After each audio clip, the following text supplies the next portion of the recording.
Bonjour à tous, bienvenue sur Investir en Crypto, j'espère que vous allez bien. Aujourd'hui, on va parler de la crypto-monnaie EGLD. Faut-il s'inquiéter? C'est la question à laquelle je vais répondre dans cette vidéo. Aujourd'hui, vous le voyez, on a une crypto-monnaie qui est rankée 30e sur le CoinMarketCap. On l'a connue dans les alentours du rank de 22e, 21e par là. Donc c'était plutôt intéressant. Dans ma tête, je vous avoue que j'allais plutôt m'attendre à une crypto qui allait faire une continuité de son ascension et partir au fur et à mesure de son ascension dans le top 10 du CoinMarketCap. Là, il s'avère que depuis le crash du Bitcoin, elle revient à son ancienne place. On va analyser tout ça graphiquement et puis je vous dirai si, selon moi, la crypto-monnaie Elrond est toujours prometteuse.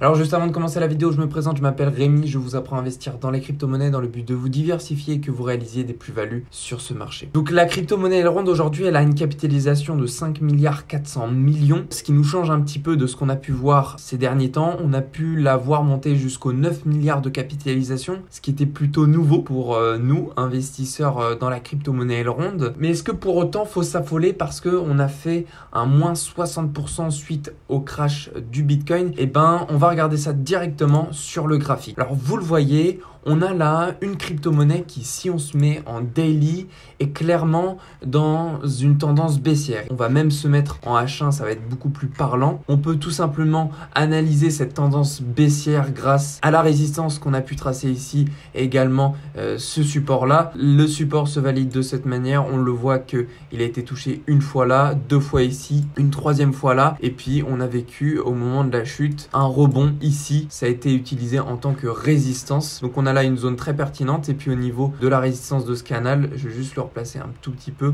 On a ici une touche, deux touches, trois touches, quatre touches, cinq touches, six touches. Enfin, vous voyez, ça rebondit plusieurs fois dessus. Donc, on a là un canal très intéressant, notamment peut-être pour les traders, hein, si vous voulez naviguer entre le bas de ce range et le haut de ce range. Pour ceux qui sont plus concernés par les investissements long terme, on s'en fiche un petit peu de ce genre de choses. Nous, ce qui nous intéresse, c'est plutôt de savoir est-ce que parmi le cash que vous avez encore gardé, si vous avez une allocation cash, serait-il intéressant de réinvestir à partir d'aujourd'hui dans la crypto-monnaie EGLD? Je vais vous dire une chose, je pense qu'il ne faut pas s'inquiéter pour la crypto-monnaie EGLD. Et la raison pour laquelle il ne faut pas s'inquiéter, c'est tout simplement parce que on a certes vécu un crash de la part du Bitcoin, ce qui a fait suivre tous les altcoins à la baisse, mais ce n'est pas ça qui a fait stopper finalement la continuité de la tendance de la crypto EGLD, puisque vous voyez, le crash, on l'a vécu ici, le 4 décembre, c'est parti de manière fulgurante à la baisse, mais c'est tout de suite remonté pour réintégrer le canal qu'elle avait déjà. Donc au final, ça ne change rien. Peut-être qu'effectivement, on aurait pu revoir partir cette crypto-monnaie à la hausse, casser son canal, mais au final, elle ne fait que le réintégrer. Jusque-là, rien d'impressionnant, mais là où on peut se sentir rassuré, c'est qu'ici, on a touché pour une deuxième fois le bas du canal long terme. Aussi ici au moment du crash, mais bon, le crash était tellement violent qu'on a carrément cassé ce canal-là. D'ailleurs, c'est pas si grave que ça dans le sens où on n'en a fait qu'une seule mèche qui n'a même pas clôturé d'ailleurs en dessous. Franchement, c'est même pas à tenir en compte. Et donc pour ce faire, je vais simplement dézoomer et je vais mettre en weekly pour vous montrer à tel point je pense qu'il n'y a pas d'inquiétude à avoir pour la crypto-monnaie EGLD. C'est que le support qu'on voit ici sur lequel on a rebondi, eh ben, il correspond à un support qui est présent quand même depuis mars 2020. Donc ça fait déjà depuis belle lurette qu'il est présent ce support. Donc non, pour répondre à la question du titre de cette vidéo, je pense qu'il ne faut pas s'inquiéter pour la crypto-monnaie EGLD. Pour les gens qui stackent dedans, de toute manière, je pense que vous n'avez aucune inquiétude à avoir. Je pense que vous pouvez voir des moins 90%, des plus 300%. Vous en foutez un petit peu. De toute façon, vous comptez pas retirer tout de suite. Mais pour les personnes qui souhaitent spéculer, toujours ce qui est très important à faire avant tout investissement, c'est d'établir une stratégie. Je me dis, tiens, j'investis 9 000 € dans EGLD. Qu'est-ce que je fais de ces 9 000 €? Est-ce que j'attends qu'il y ait une possible hausse de 50%, je retire la somme de départ et je laisse continuer les bénéfices que j'ai pu réaliser? Ou bien, je laisse tout. Si on fait moins 80%, c'est pas grave, ça me fait pas mal au cœur, je continue. De toute façon, j'ai une stratégie, c'est que je ne retire pas avant que GLD n'atteint pas les 760 $. C'est ce genre de choses qu'il faut absolument faire quand on rentre dans n'importe quelle crypto-monnaie. Une stratégie. Et le supplément qu'on peut apporter aux stratégies, c'est quelques analyses journalières, voilà, de temps en temps, les fondamentaux, très importants, vous regardez ce qui peut se passer au niveau des news, et puis également, regardez ce qui se passe graphiquement. Si on a des tendances baissières, ça veut dire que, ok, je m'attends à ce qu'on descende, mais ça veut pas dire que c'est le bear market, ça veut pas dire que on ne sera plus en période de bull market. Ça, ce n'est qu'une petite tendance court terme qui a débuté ce 23 novembre, donc aucune inquiétude. En revanche, si on avait une tendance baissière qui avait débuté peut-être depuis février 2021, là, il aurait fallu se poser des questions. Mais aujourd'hui, vous le voyez, on est toujours en tendance haussière depuis la date de fin juin 2021. Aucune inquiétude, je pense, à avoir. On a là également un joli canal haussier moyen terme qui nous justifie le fait qu'on est toujours dans une tendance haussière, même si on l'a cassé.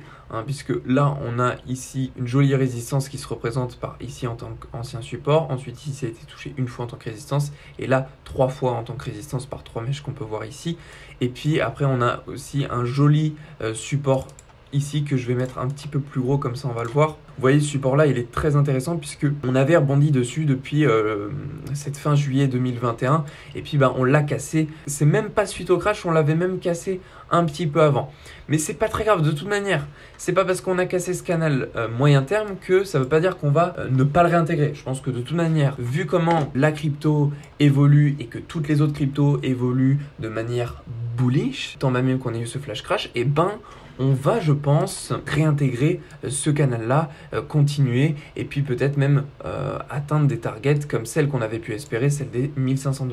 Alors maintenant, je vais vous partager la croyance que j'avais par rapport aux stratégies que j'avais établies pour la crypto-monnaie EGLD. Moi, je vais vous dire honnêtement, ce à quoi j'avais pensé, c'est que j'aurais cru que ce mois de décembre 2021, on aurait atteint, si on avait continué ce canal haussier et qu'on aurait été même plus bullish que ça, qu'on aurait atteint cette target des 1500 $ pour ce mois de décembre 2021. Vraiment, pour être honnête avec vous, moi je pensais qu'on allait atteindre cette target là. Donc je suis très optimiste, vu ce que Elrond nous montre fondamentalement. Le prix que je vois là, il est carrément sous-évalué. J'aurais bien vu la crypto EGLD aux 1500 $ pour ce mois de décembre 2021. Et puis après, je l'aurais vu faire comme ce que beaucoup de personnes disent finalement, réaliser une ascension en 2 temps, c'est-à-dire qu'une ascension en une fois ici, retomber, toucher le support long terme, puis remonter. En fait, ce que j'aurais bien vu pour la crypto-monnaie EGLD, ça aurait été tout simplement de faire une première ascension ici, atteindre en même temps cette zone des 1500 $,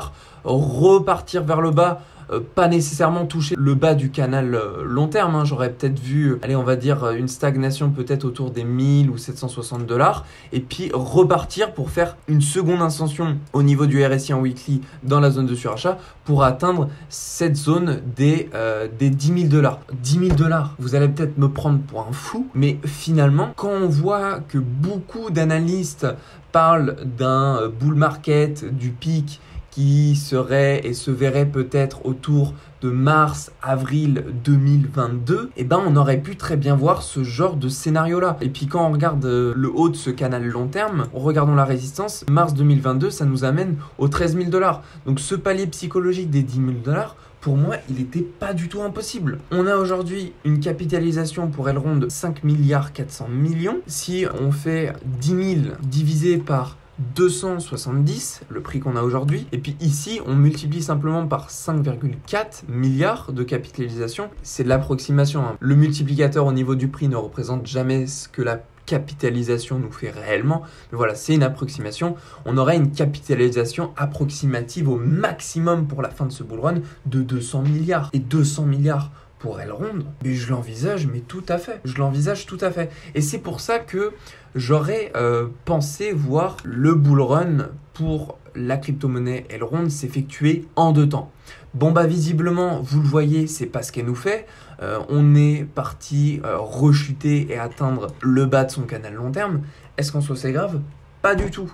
D'ailleurs, pour ceux qui ont du cash de côté, je pense que c'est même une opportunité pour vous de réaliser de très belles performances. Alors pourquoi? Parce que ici, vous le voyez, par rapport à l'ancien plus haut qu'on a fait, 560 $ par rapport à la mèche qu'on a ici sur le graphique de Binance, et qu'on descend jusqu'à là où on est aujourd'hui, on a fait un moins 50%. Mais si vous prenez par rapport à ici jusqu'en haut, du coup, ça vous fait un 110%. Donc ça veut dire que concrètement, si vous mettez à partir d'aujourd'hui dans la crypto-monnaie EGLD, vous réalisez 1x2 sans utilisation d'effets de levier. Mais bon, moi ce que j'aime bien, c'est quand on utilise des effets de levier, et je vous incite pas à le faire bien évidemment, je mets toujours en description de cette vidéo qu'il faut bien s'assurer de connaître les fondamentaux en plus des vidéos que je vous propose. Donc retenez bien ça, hein, c'est important. Ne sautez pas sur l'occasion directement. Si vous utilisez des effets de levier, c'est comme là, on est sur un support très puissant puisque c'est un support de son canal long terme qui a commencé depuis presque 2 ans de ça. Et bah, du coup, si vous faites un effet de levier x2 par exemple et que vous vous positionnez à partir d'aujourd'hui, puisqu'en plus on est pile sur ce support de ce canal long terme, et bah x2, vous avez une sécurité jusqu'au moins 50%, donc 135. Voilà, donc il ne faudrait pas atterrir en dessous de 135 $, sinon vous avez la liquidation. Enfin maintenant, pour parler de la crypto EGLD, je pense qu'on a graphiquement ici une grosse opportunité d'achat, puisque pour moi, et ça ne reste que mon avis et probablement aussi celui de beaucoup de personnes, nous ne sommes pas en bear market. Pour reparler de cette target de prix des 1500 $, on l'atteindra. Ça, j'y crois dur comme fer. Temporellement, pas au mois de décembre, ça je le crois aussi dur comme fer. Mais on l'atteindra. Maintenant, si on doit ne réaliser aucune superbe ascension, c'est-à-dire des ascensions où on pète tout ce qu'on a pu faire en tant que canal moyen terme ou autre, et que ça pète tout ça à la hausse, si ça ne réalise pas ce genre d'ascension et que ça, malheureusement, entre guillemets, continue, voilà, tout doucement son train-train, au final, on n'a pas des gains tout de suite, là, maintenant, mais si ça continue simplement sur le support de son canal long terme, la target des 1500 $, on pourrait la voir apparaître peut-être pour cette période de mai 2022. Donc au final, à partir d'aujourd'hui, sauf si on casse ce support de ce canal long terme, ça, je vous avoue que c'est pas ouf, ça voudrait dire qu'il faudra qu'on remette en place de nouvelles analyses et de nouvelles targets à atteindre. Mais si ça continue ce scénario, voilà, de continuer tout proche du support de ce canal-là, je pense que de toute manière, la target des 1500 $, on l'atteindra dans tous les cas. Voilà, donc j'espère que cette vidéo aura pu peut-être vous rassurer. Bien évidemment, contentez-vous aussi d'aller regarder les fondamentaux de cette crypto que je n'ai pas parlé, puisque pour le moment, je me concentre uniquement sur des analyses techniques. Si vous n'avez pas encore investi dans la crypto-monnaie, vous avez la possibilité d'utiliser les liens d'affiliation Bybit, Binance et Gate.io que je mets à votre disposition sous chacune des descriptions de vidéos que je vous propose sur la chaîne YouTube. Et puis, vous pouvez me rémunérer en pourboire si vous le souhaitez. Vous n'êtes pas obligé de le faire si vous avez apprécié la vidéo. Voilà, donc je vous souhaite à tous une très belle journée. Prenez soin de vous et on se retrouve dans la prochaine vidéo.